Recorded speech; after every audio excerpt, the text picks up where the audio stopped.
Ǹjẹ́ mo kí gbogbo ọmọ Yorùbá káàbọ̀ níbikíbi tí ẹ bá ti lórí ọ̀fẹ́ láti máa gbọ́ mi àbí láti máa wò mí kétékété. Adémọ́lá ọmọ omíyalé lèmi ń jẹ́. Ọmọ alémi lọ́mọ Ìbàdàn lé Olúyọ̀lé, ìlú Ògúnmọ́lá olódògbò kẹrin lójú ogun, ọ̀bọ Sokoto kẹ̀mbẹ̀rẹ̀ bí ìjà. Èmi lọ́mọ agbọ́ kẹ́kẹ́ ogun mọ́sá, ọmọ agbọ́yàyà mọ́yà. Ṣáájú ohun gbogbo kí Olúwa kó bùkún orílẹ̀-èdè mi. Orílẹ̀-èdè wo là ń sọ̀rọ̀ nípa ẹ̀? À ń sọ̀rọ̀ nípa orílẹ̀-èdè olómìnira ìran Yorùbá, tí mo dẹ̀ nígbàgbọ́ wípé Ọlọ́run Olódùmarè á ṣe kíni, á gbà fún wa. Mo kẹ́yìn lé ulamahu warasatul anbiyahi, ẹ̀yin àfáà Ọlọ́run tó hàn àtẹ̀yí tó pamọ́. Mukadam Sheikh, àfáà akọ́mọ ní kéwú, àfáà akọ́mọ lẹ́sìn pẹ̀lú gbogbo mùsùlùmí pátápátá. Mo kí yín wípé assalamu alaikum rahmatullahi ta'ala wa barakatuhu. Mo wá kẹ́yìn ìyá mi, ẹ̀gbọ́n mi, àbúrò mi, Reverend Bishop nínú ìjọ àgùdà, ìjọ mímọ́, ìjọ onírìbọmi Kérúbùrù Sẹ́rífù Celestian, pẹ̀lú gbogbo kìrìsìtẹ́nì pátápátá wípé àlàáfíà Ọlọ́run kó máa bẹ pẹ̀lú yín àti gbogbo ìdílé yín pátápátá.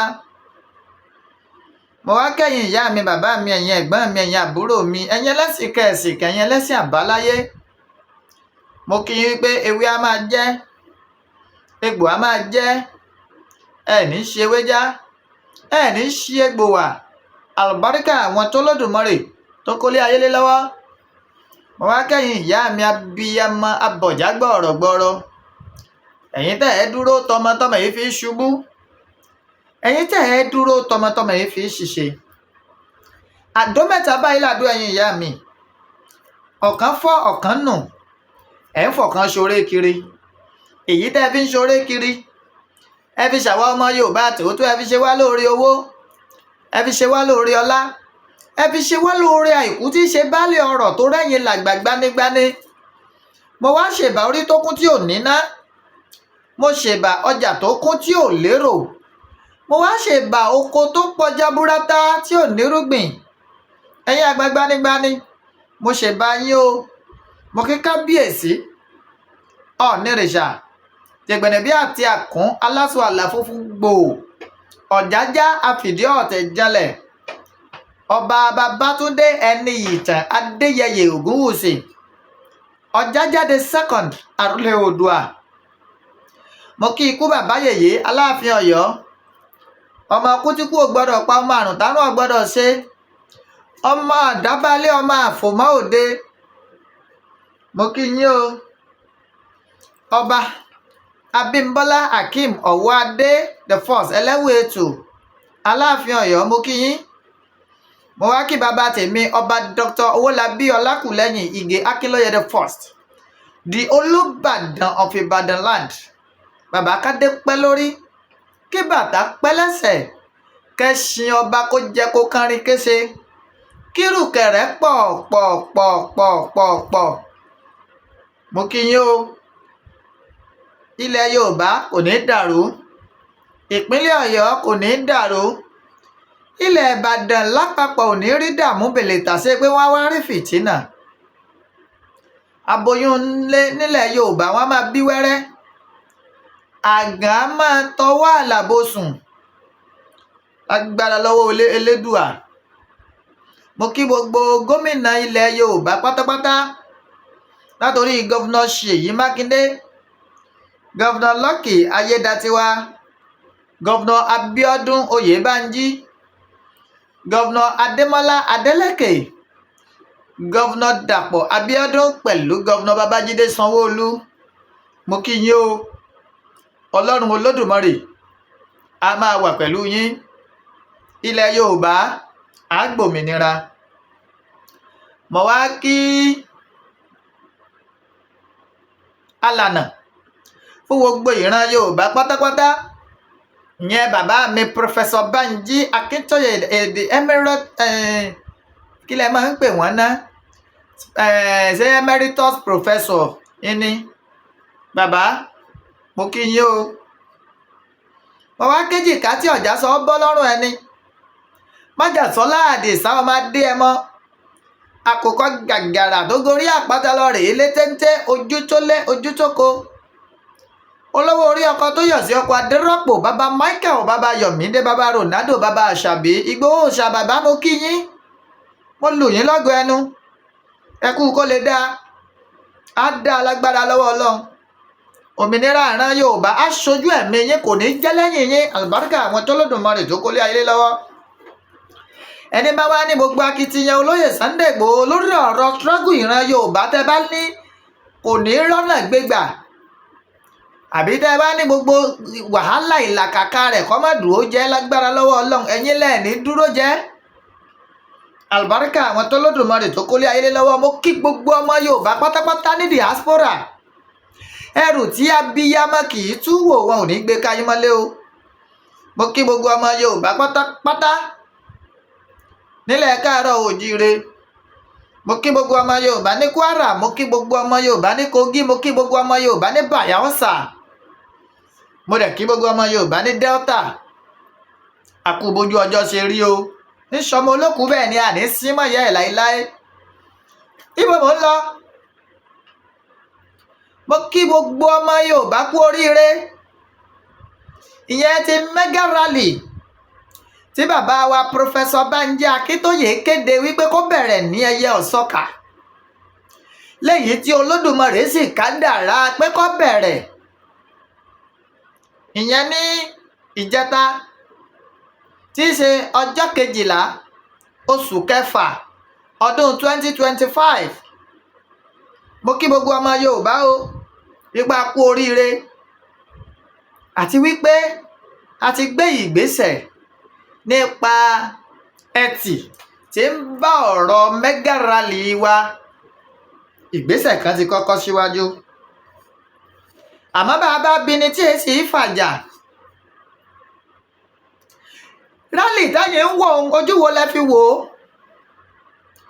ǹjẹ́ ọjọ́ àkọ́kọ́ impact wo ló ní nílẹ̀ káàárọ̀ òjíire ǹjẹ́ message tá a fẹ́ pass fún ìjọba Nàìjíríà ìjó tẹ̀ wọ́n létí ǹjẹ́ wọ́n tiẹ̀ notice ǹjẹ́ wọ́n ríro pé ìran kan tiẹ̀ ń ṣe ìwọ́de ìran kan fi ẹ̀hónú hàn lórí wípé a fẹ́ pín lórí ipá a fẹ́ dáwà lórí ipá a fẹ́ ní òmìnira ǹjẹ́ wọ́n ríro bàbá mi Professor Banji Akíntóyè wọ́n ní ká dúró lẹ́nu ọ̀nà wa ní ẹnu ọ̀nà ilé wa ká wọ aṣọ funfun pẹ̀lú àsíá Yorùbá Nation lọ́wọ́ ká sì bẹ̀rẹ̀ sí ní ṣe kíni ká máa fọn rere rẹ̀ ǹjẹ́ ìfọn rere ní iwájú ilé wa ǹjẹ́ ó dé etí gbọ́ ìjọba ẹ jẹ́ àjọ educate ara wa kájọ fetí gbéyàwó ọ̀rọ̀ ṣé rí ẹ̀sán tó bá lóun ò ní fi tó kan ṣe àti di ẹwà rẹ̀ kò lè ṣeé ṣe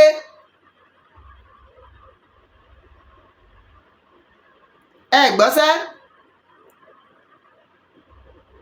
ẹ̀sán tó lóun ò ní fi tó kan ṣe àti di ẹwà rẹ̀ yóò lè ìdí tó jẹ́ kí n sọ̀rọ̀ yìí tó jẹ́ kí n mú àkàwé yìí wá yóò padà yé yín lórí ọ̀rọ̀ mega rally tí ń ṣẹlẹ̀ lọ́wọ́lọ́wọ́ ìgbà tí mega rally bẹ̀rẹ̀ ní ọjọ́ 12 oṣù kẹfà mo wá wo sàkó mo gbé ẹ̀rọ ìbánisọ̀rọ̀ mi mo pè lọ́tún pè lósì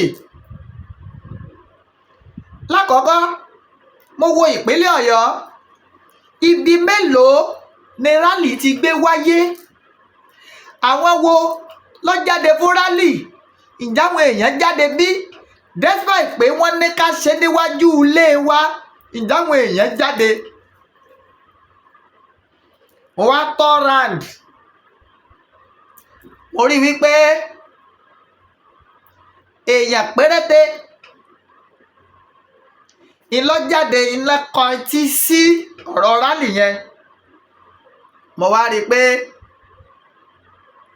tẹ́lẹ̀ yìí o rally eléyìí tá à ń ṣe lọ́wọ́lọ́wọ́ yìí ti jẹ́ táwọn kò mú yányá tó mo wá pe àwọn èèyàn mo pe bàbá mi lẹ́kìtì, mo pe mass burial, mo pe àwọn kọ̀ọ̀kan pé ẹ wá dákun ẹ tó là mí lọ́yẹ torí ẹ ti rí àwa gẹ́gẹ́ bí ará àta,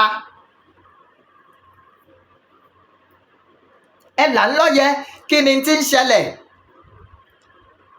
Èmi gẹ́gẹ́ bí ẹnìkan Adémọ́lá ọmọ Omíyalé mò ń retí kí n gba ìpè láti ọ̀dọ̀ ẹni tó bá jẹ́ coordinator fún mega rally ní ìpínlẹ̀ Ọ̀yọ́. Mò ń retí kí n gba ìpè látọ̀dọ̀ ẹ̀ àmọ́ n ò rí ìpè.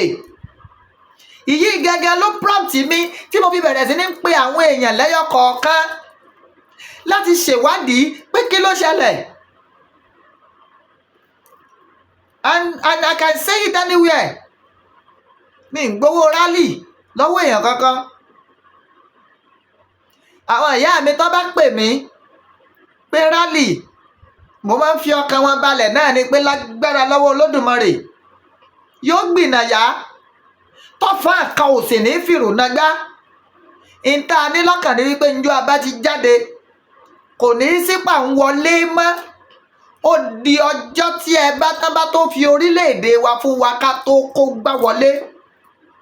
Ìyí tí ń bẹ lórí ọkàn ọ̀pọ̀ wa nu tí mo sì mọ̀ pé náà ní ń bẹ lẹ́mìí ọ̀pọ̀ ọmọ Yorùbá tí ń bẹ ní diaspora.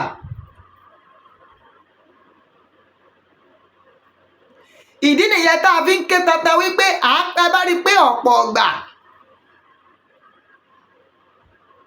màá ní pé palẹ̀ mọ́ ká tó pọ̀ fún.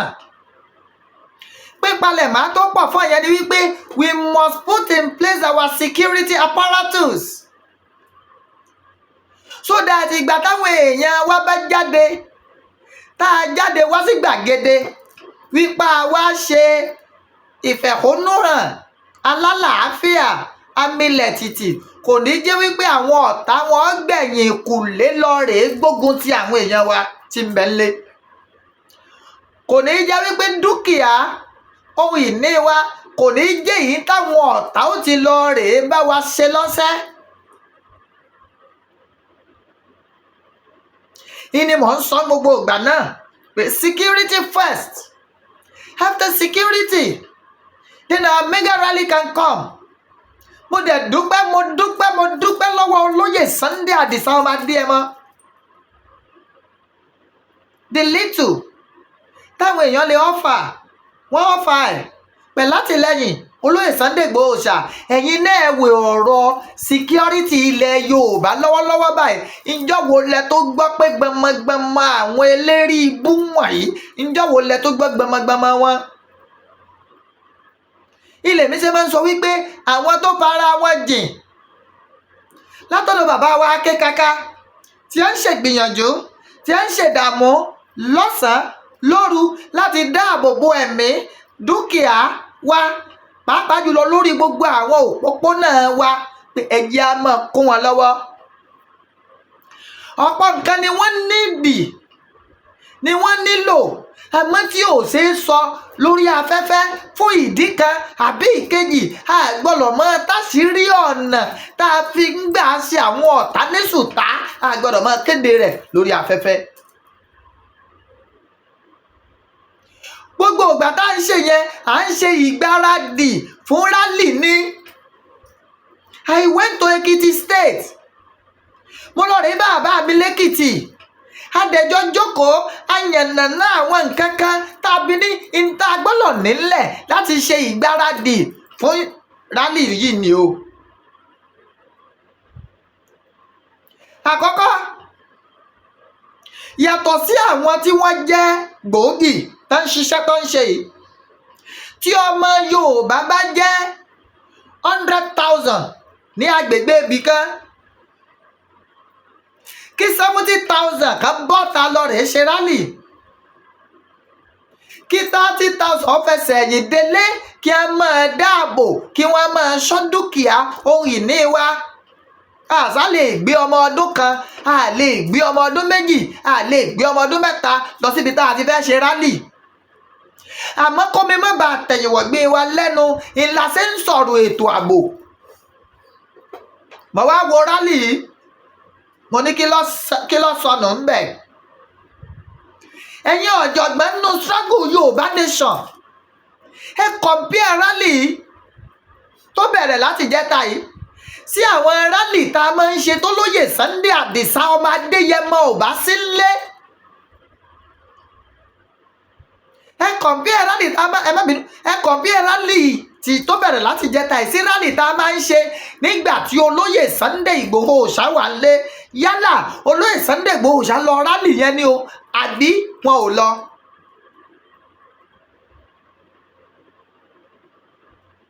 ẹ rí wípé gédégbé ló dá yàtọ̀ tó sì hàn. ẹni Olódùmarè tó fi rán ó yàtọ̀ sẹ́ni tí wọn ò fi rán tí ń pera rẹ̀ jíṣẹ́ tàn fi rán.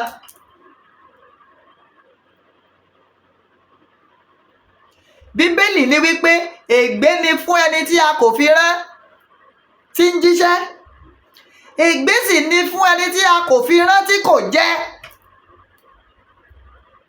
Àfirán lóyè Sunday Igboho ó dẹ̀ ń jẹ lọ́nà tó tọ́ àtọ̀nà tó yẹ. He has everything it takes to be a free man.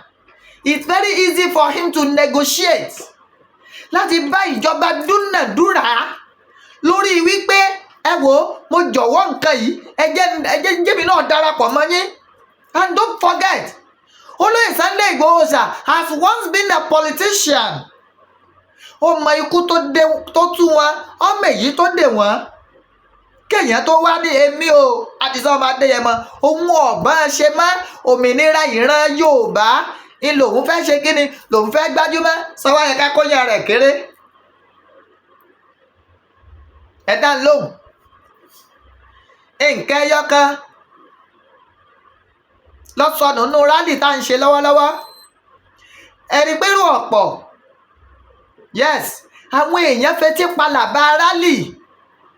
Kí ló dé tí wọ́n fi fetí palàbà ẹ̀? Nǹkan ẹyọ kan lọ́fàá o. Mo dẹ̀ fẹ́ kí gbogbo ẹ̀yin tẹ́ ẹ jẹ́ ṣàǹkóṣàǹkó pàápàá jùlọ ẹ̀yin tẹ́ ẹ bẹ́ sọ̀rọ̀ ní bàbá mi Professor Banji Akíntóyè, ẹ̀yin ọ̀dàálẹ̀ dáálé, ẹ̀yin ẹni ibi tí pamọ́ rẹ̀ balùwẹ̀ tẹ́jẹ́ wípé àwọn ìròyìn ẹlẹ́jẹ̀ lẹ́ ń fún àwọn bàbá yìí tẹ́ sọ̀rọ̀ ní wọn tẹ́ ẹ lè sọ òótọ́ bó ti lè wù kó kéré kó mọ. Most of you ọ̀pọ̀ yín kí ni dàda yín ti dàrí? Igi wo lẹ ti kán rí? Nígbà tó lóyè Sunday Adisa ọmọ Adéyẹmọ tí ń ṣe ìlàkàkà nínú igbó kì í ṣe wáníwání. I was there. Èmi ọmọ struggle náà mi ì mọ ìdojúkọ àwọn ọ̀tá tá a ṣe rí tí ń sí ń bẹ̀. So tí n bá sọ̀rọ̀ ẹnu mi gbà ni.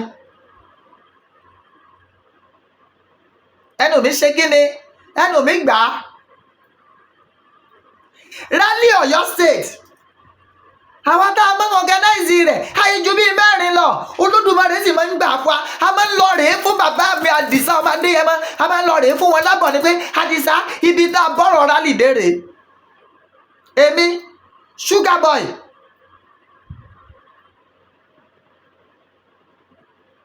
Ẹniọlá Matthew àti ta tó níná àwọn alábẹ́ láṣẹ gbogbo arrangement tí è dórí aṣọ. Ìgbòho ni mí rally lẹ́yìn tí ẹ ti mú bàbá mi Adisa ọmọ Adéyẹmọ àwọn tá organize ẹ̀ ríran.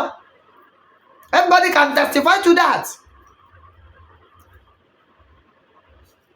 Àmọ́ nǹkan ẹyọ kan ní sọnù.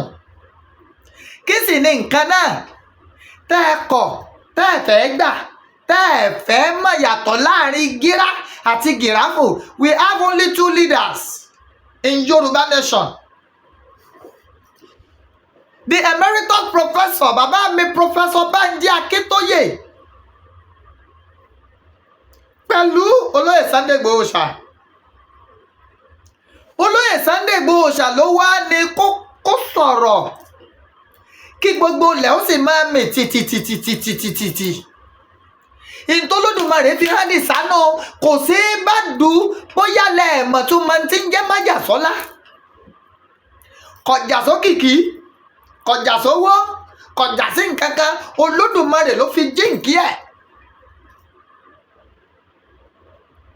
ká ní wípé olóyè Sunday Igboho Oosha ìlọ́kànṣe fọ́nrán a minute, kódà kó má pé a minute, wípé ẹ̀yin ọmọ Yorùbá ọyẹ ẹtúyáyá ẹtúyàyà ẹbọta rálì bẹ̀rẹ̀. Mo fi Ọlọ́run tó lẹ́mí mi búra, ẹ̀rù ó máa bà ìjọba Nàìjíríà. ètò rírò ó pìtìmù nínú sókà tó lóyè Sunday Igboho Oosha ń gbé lásán tí èrò fẹ́ jáde ń bẹ̀. Mo fọ Ọlọ́run tó lẹ́mí mi búra, gbogbo bí ọmọ mètìtì ni. ká tó wá sọ Èkìtì, ká tó sọ Oǹdó, ká tó sọ Ọ̀ṣun, ká tó sọ Ògùn, ká tó sọ ìpínlẹ̀ Èkó. if táwa bá ṣe rálì ní June 12, tọ́yọ̀ Ọmọyẹlé Sowore táwọn náà ṣe rálì ní June 12, tí wọ́n wá ń fún rálì tiwọn ní recognition, tí wọ́n àti ẹ̀wọ́ sáìdì tiwa, then something is missing. And what is missing? The voice of olóyè Sunday Igboho Oosha. kí ló máa ń jẹ́ tẹ́ẹ̀ bá mọ̀ tí mo fẹ́ kí oníkálukú ọmọ lóru tí mò ń sọ̀rọ̀ ẹni wípé ìdí tó fi jẹ́ wípé tólóyè Sunday Igboho Oosha bá pè fún nǹkan, àwọn èèyàn máa ń dìde ní wípé torí wípé kí ni atẹ̀lé ni díbẹ̀ ìlàdìsá.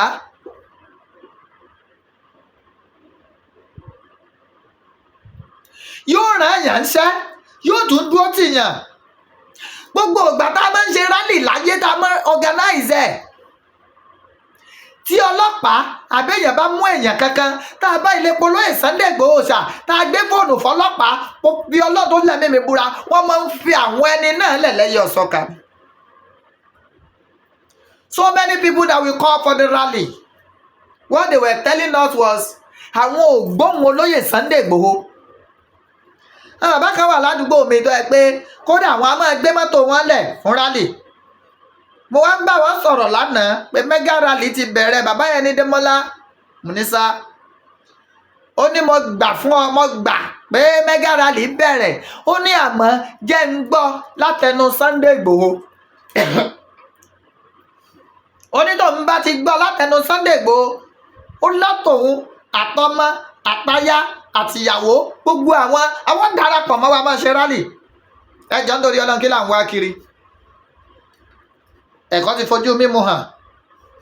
a ti mọ̀ wípé that voice that is missing is what is causing the issue. ẹ má jẹ́ ń tàn yín o, ká mú tẹ̀gà kúò ká tó fi tẹ̀gà sí. tá a bá pe rálì nígbàgbà wípé mega rally is starting, tí fọ́ìsì olóyè Sunday Igboho Oosha ò bá jáde, àwọn èèyàn ò ní fi gbogbo ara dá wa lóhùn, torí wípé ẹni tó gbani lọ́jọ́ ogun là á sátọ̀. ọ̀pọ̀ àwọn tó jẹ́ organizers of the mega rally tí wọ́n gbà kan rí, what has been their antecedents? kí ni ètò tẹ́ ẹ làálẹ̀? ẹ sọ rálì kan tá a lọ rí nígbà yí olóyè Sunday Igboho Oosha. nígbà olóyè Sunday Igboho Oosha wà nílé, tá a wá sọ pé a ní casualty rí, kò sí torí pé proper arrangement would have been done. ọ̀rọ̀ tí mo sọ pé èèyàn máa testify sí. tó bá yẹ pé Èkìtì láti bá ṣe rálì, màá ti máa pe bàbá Èkìtì wọ́n máa pè mí, Ọmọlúkà wọ́n máa pè mí, òǹkàlùkù wọ́n máa pera wa, níbo ni nǹkan dé, níbo ni nǹkan lọ, kí ló kù tá a fẹ́ ṣe. bẹ́ẹ̀ bá dẹ̀ ṣe pé torí wípé pípé ńgbà náà èmi mọ wà nù lé pẹ̀lú olóyè, so èmi náà máa tó sáré lọ gbé fòfò bá mi, ibi tí wọ́n náà bá dé rè o, ibi tí wọ́n náà ṣe rè o, ibi àwo rè o. ẹ̀yin tẹ́ gbowó gbá, tẹ́ gbowó àwo, tẹ́ gbowó làkàṣègbè, tẹ́ gbowó kòkò bàbá àsásùn fún mega rally, ta lẹ pè? èmi gẹ́gẹ́ bí ẹnìkan, I didn't receive call from anybody. èmi ń ṣe tèmi gẹ́gẹ́ bí ọmọ Yorùbá. mo wá fi Ọlọ́run tó ní ẹ̀mí mi búra, mo fi ọjọ́ tí màá wọlé Ọlọ́run bá sùn búra, tó lóye Sunday Igboho Oosha bá pè mí ní ìsìn lórí bọ́lá kábíyèsí olúwa mi rálì yẹn ọyá ẹ mobilize pa tá a bá blọ́ọ̀kì gbogbo express ká ẹ pè lọ́màlì. torí mo mọ̀ wípé kọ́ọ̀lù rẹ̀ yẹn ọ̀pọ̀lọpọ̀ nǹkan ti wà underground. àní ṣe rálì láyé kí security má wà lẹ́gbẹ̀ẹ́ ọ̀tún lẹ́gbẹ̀ẹ́ sí tá a ti kólẹ̀ fúnra wa. so ẹ jọ nítorí Ọlọ́run ẹ̀yin organizers of the rally, lóòótọ́ ìran Yorùbá ilẹ̀ fẹ́ jà fún, ìran Yorùbá ìlà ń jà fún ni gbogbo wa ń jà fún, àmọ́ ẹ má jẹ́ àṣẹ ń ṣe wípé bẹ́nìkan ọ̀bá sí èèyàn kan lè máa ṣe lọ no, èèyàn ká máa jọgọ̀rún èèyàn lọ, èèyàn ká máa ju mílíọ̀nù èèyàn lọ. Most of you, have you ever been declared wanted? Ìjọba wà yín rí ni, ìjọba yẹn máa sọ pé tọ̀ àbẹ̀wò nù yín ló tiẹ̀ sọ̀rọ̀ tí ilẹ̀ ìtẹ́rù wa ń gbàjọba kò sí. tó lóye Sunday Igboho Oosha bá declare rally nsìn wallahi the federal government wọ́n release statement lórí ẹ̀. ìyẹn ní jẹ́ pé there is fear, wọ́n mọ impact in tó lè ṣẹlẹ̀ látàrí níta fẹ́ ṣe ni, and that is what we want, not the rally pé èèyàn méjì mẹ́ta àwa rìn kiri no. èèyàn méjì mẹ́ta bó a pè nǹkan ní mẹ́gà.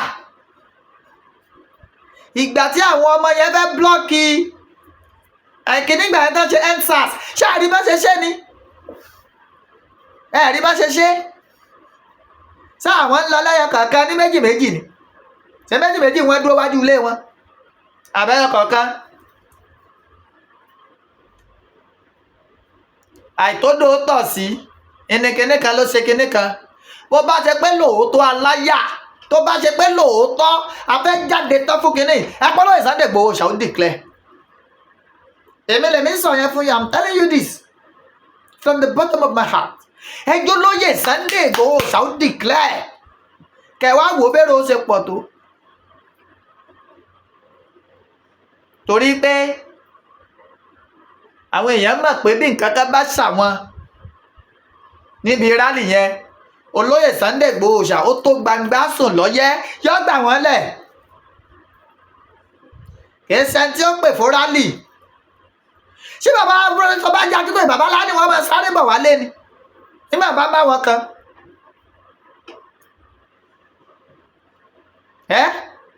àbí bí bàbá ti ń rest ní ká máa fi ẹ̀rọ ìbánisọ̀rọ̀ máa dààmú ọ̀gẹ́ ẹ ló bá mi wọ́n mà ti mú lágbájá rárá o.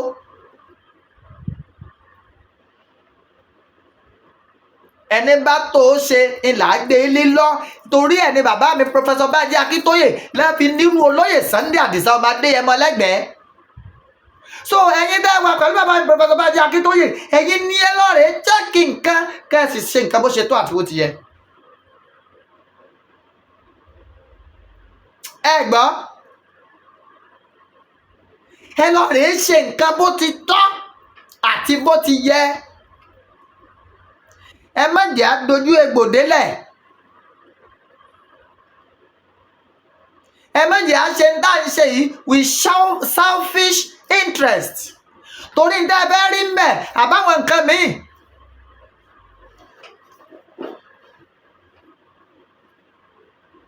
ọmọ Yorùbá deserve kí nǹkan ó boom. ìṣèkà wa máa ṣàwẹ́wà, level of awẹ́wà ti kọjá, àsìkò eré ó ti lọ. níta bá ní í ṣe ká ṣe ni, tá a bá dẹ̀ ní í ṣe ká gbàgbé ẹ̀. gbogbo ayé ló mọ̀ pé èèyàn kan tuntun tó lè declare rally tí ilẹ̀ ó mìtìtì olóyè Sunday Igboho Oosha ni.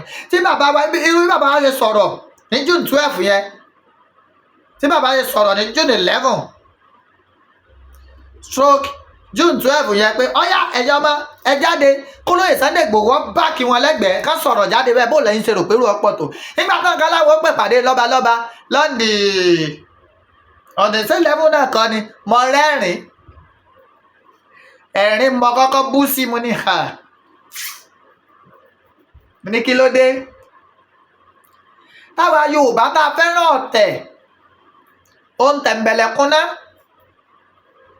ẹjọ́ ọba mélòó lọ́wọ́ ayọ̀ àwọn ọba wo ìwọ tó fẹ́ pe ọba jẹ kí ni reputations ẹ kí ni antecedent ẹ so sẹ́ni iyì ni ó ń wájú àwọn ọba ẹ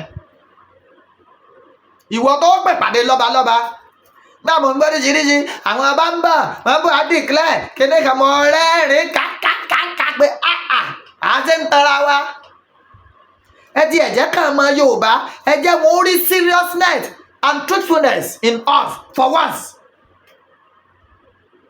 àwọn bá tá ń pèsè Ọ̀ọ̀ni Àgbàdé wá mọ̀ bá yín sọ̀rọ̀ ẹ fẹ́ declare Yorùbá nation Aláàfin ọ̀wà bá yín sọ Olúbàdàn ọ̀wà bá yín sọ fẹ́ gbadé orí wọn Aláké ọ̀wà Àwùjalẹ̀ Ewì Adó Dèjì Àkúrẹ́ Ọlọ́fà tani ọ̀wà nù wọn Tìmí Ẹdẹ Àtaọ̀jà Òṣogbo Alára Ọ̀wá Òbòkun ọba wo lẹ pè ọba wo lọ wá ọ̀nàrí baálẹ̀ òsè ń bẹ̀bẹ̀lẹ̀ tàṣe mọ́gàjì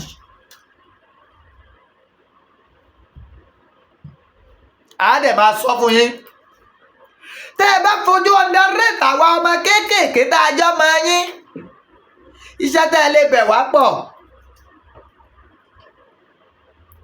bàbá mi àti sábà dé ẹ mọ́ wọ́n lè testify sí tí mo ń sọ yìí mo ṣe kéré mọ́ yìí pẹ̀lú ọmọ kéékèèké ẹgbẹ́ mi tá a jọ wà ní struggle Yorùbá nation tá a bá fẹ́ pe àwọn lọ́balọ́ba sí ìpàdé amílẹ̀ tìtìtì á pè wọ́n ọ̀rọ̀ àmọ́ bíi tá a tẹ̀ ẹ̀kọ́ tá a ti gbà lọ́wọ́ Àdìsá ni ń tá a kọ́ lára Ìgbòho ńlá wa ń lò á lò fẹ́nu. so ẹjọ́ nítorí Ọlọ́run this is not to discredit anybody but to tell ourselves the bitter truth inú tèmi ò dùn bí rally yẹn ṣe rí because we plan for something bigger àwọn rí tí ò yá rí Yorùbá nation struggle wá pé rally lẹ́wọ́ á ń jáde méjì mẹ́ta àwọn kan ti ẹ̀yìn inú igbó náà kan ti ń gbé àsíá kí ṣé inú igbó la ti fẹ́ wọ́n rí àní àní ẹdí òpópónà kẹ́rù ọ̀bàjọba ìpínlẹ̀ kọ́ bàjọba àbílẹ̀ kọ́ bá ìjọba fi gbogbo ìjọba. so ẹjọ́ Àdìsá ọmọ adé ẹ mọ́ bá mi ẹ dákun ẹ jẹ́ kí a mọ odó ta fẹ́ dọ̀rùn lásì ẹ sọ̀rọ̀ fún àmọ́ Yorùbá ohun olóyè Sunday Igboho Oosha ní gbogbo ọmọ Yorùbá pátápátá fẹ́ gbọ́ ẹ bá ti lè sọ̀rọ̀ ní ìsìn pé ọ̀yá rally start ẹ mobilize a máa jáde náà àwọn èèyàn kó street àmọ́ àìgbóhùn yín ń kó àárẹ̀ bá ọkàn wa Àdìsá máa dé ẹ mọ́ ẹ sọ̀rọ̀ jáde ẹ jẹ́ á gbọ́ ohùn yín a fẹ́ gbọ́ ohùn tá a máa ń gbọ́ ohùn a fẹ́ gbọ́ ẹ dákun mo f'Olódùmarè bẹ̀ yín ìgbà tá a mọ̀ bàbá mi Professor Banji Akíntóyè ó jókòó báyìí olóyè Sunday Igboho Oosha ó jókòó báyìí ni kódà olóyè Sunday Igboho Oosha ló máa ń do the talking tí bàbá wọn kàn fòǹtẹ̀lú ó sì á jẹ́ bẹ́ẹ̀ tẹ́ wá pàdé ọ̀rẹ́ dà ẹ stop ṣe bẹ́ẹ̀ o wọ́n ti ẹ̀lẹ́yìn kan ní ẹ̀yìngbà tán kan akálà ń ṣèpàdé táwọn ní pé kí ní yìí ẹjọ́ lóye Sunday Igboho Oosha ó ṣe bẹ́ẹ̀ wọ́n lẹ́yìn kan ní ẹ kí ló dé gan ṣẹ́jọ́ bá sí Igboho àwọn ò lè ṣe ní ẹ̀dẹ̀ bẹ́ẹ̀ sì ti á ṣe ní ìsìn wọn ní bàbá kan àbí nǹkan ohun tẹ́ ẹ fi pín ọmọ Yorùbá sí wọn dá yín lóhùn ṣé wọ́n dáhùn ẹ dáhùn ṣé wọ́n dáhùn did they respond to you láìkú ẹ̀gìrì èèyàn kan ò lè fawọ́ ẹ̀ ṣègbẹ̀dú láéláé níwọ̀n bá gbà lólóyè Sunday Igboho Oòṣà bá sì dúró gidigba sínú struggle Yorùbá nation kò sí ní tẹ́ ẹ fẹ́ ṣe. Ẹ bá gúnyán Àdìsá ẹ máa dewé bò ní. sí ọ ẹ̀yin yá bàbá mi tẹ́ wà ní diaspora mo kí yín mo lù yín lọ́gọ̀ ẹnu ẹ kú fọmọnìyàn ṣe ẹ kú ọmọ akín ṣe ó ń sọ ọmọ olókùú bẹ́ẹ̀ ni àní símọ́ya rẹ̀ wọ́n fẹ́ wọ́n kọ̀ á délẹ̀ lérí ọmọ aláṣẹ ni wá àwa yóò sì dé ipò àṣẹ á sì pa àṣẹ wa ó sì múlẹ̀.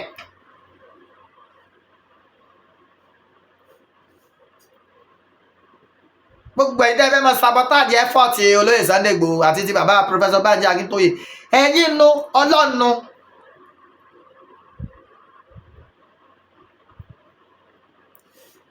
àwọn security wa àwọn Àgbẹ̀kọ̀yà ẹnìgé mọ̀ ń pariwo mọ̀ ń ké tata tèmi yé mi wọ́n nílò àwọn nǹkan tó wà very very important ara àwọn preparation tá à ń sọ nìyẹn. It is not until tá a bá tó ń kà pé wọ́n nílò gbá wọ́n nílò àwo lórí social media tí àwọn ọ̀tá ti wá mọ ibi tá a wíìkì sí.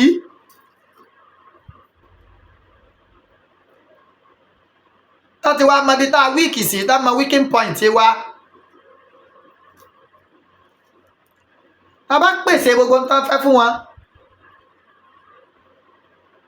báwọn ṣe ń ṣe tí wọ́n lọ táàkan náà àwa warrior kùjẹ́kùjẹ́ táwa náà bá ń ṣe tí wá lọ ọkàn wọ́n wà balẹ̀ mega rally ọ̀wà ń dùnyùn gbà.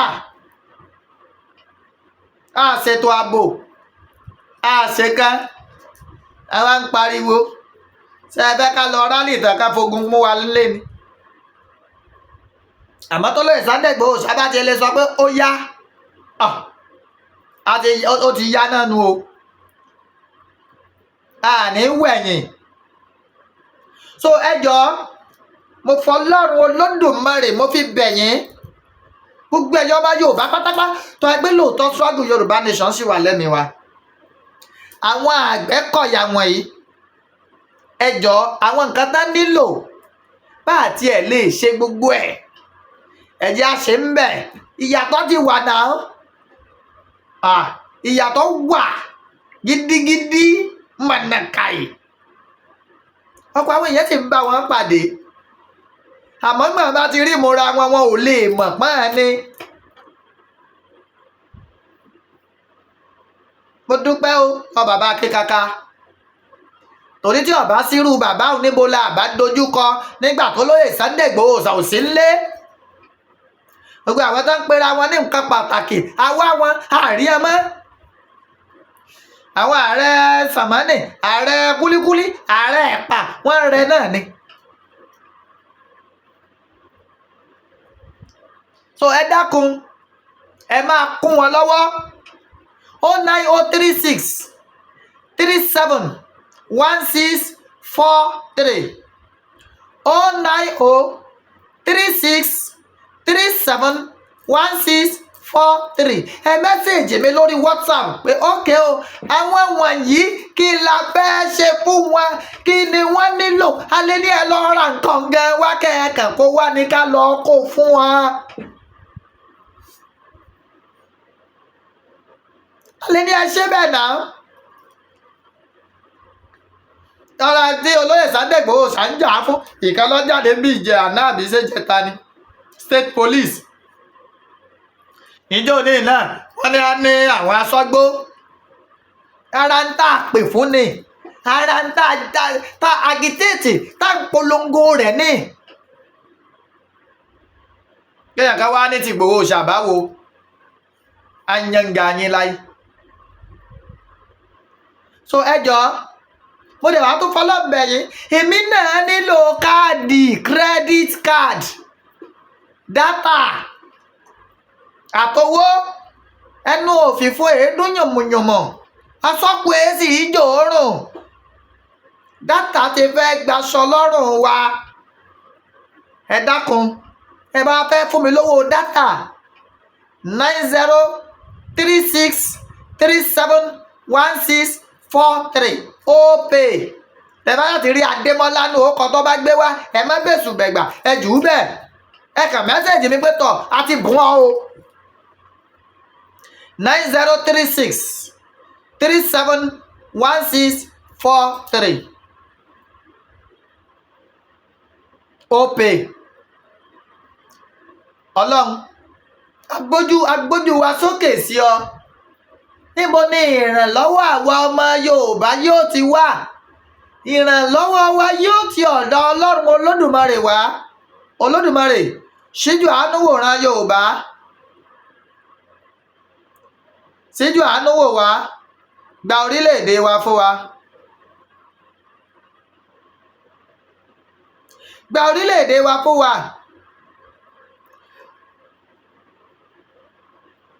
ṣíjú àánú wò wá yọ wá kó nú àdánwò kó gbà wá lọ́wọ́ fìtínà ìfẹ́ ti ẹni ojú á máa ṣe Ọlọ́run Olódùmarè ìran Yorùbá ń sunkún pẹ̀lú omijé lójú a nílò ìrànlọ́wọ́ Olódùmarè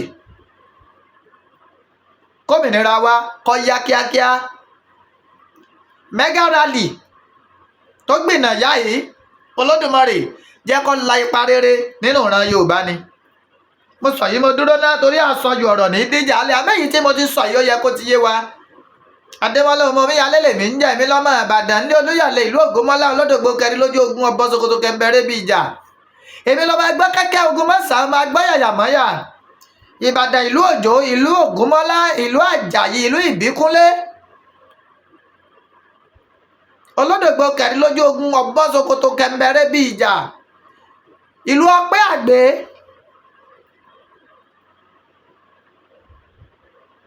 àṣejìrẹ́ lomi títẹrù tẹmọ́ mu ohun ẹlẹ́yẹlé ló mú àmúbuwẹ̀ nílẹ̀ Ìbàdàn kò sì sílùú tí wà tí èé lárùn la gbogbo ayé náà ló mọ̀ pé ìjà àgbòrò báyìí ń larùn Ìbàdàn gbogbo ọmọ Yorùbá pátápátá àpò sásàmùrà ò gbẹ́rí àpò yín ò ní gbẹ o ẹ ní nàkátá kẹ tó rí mi lágbára lọ́wọ́ Olódùmarè ẹ wo Yorùbá nation no going back the struggle continues we won't relent we won't stop until we raise our flag thank you God bless you love you all.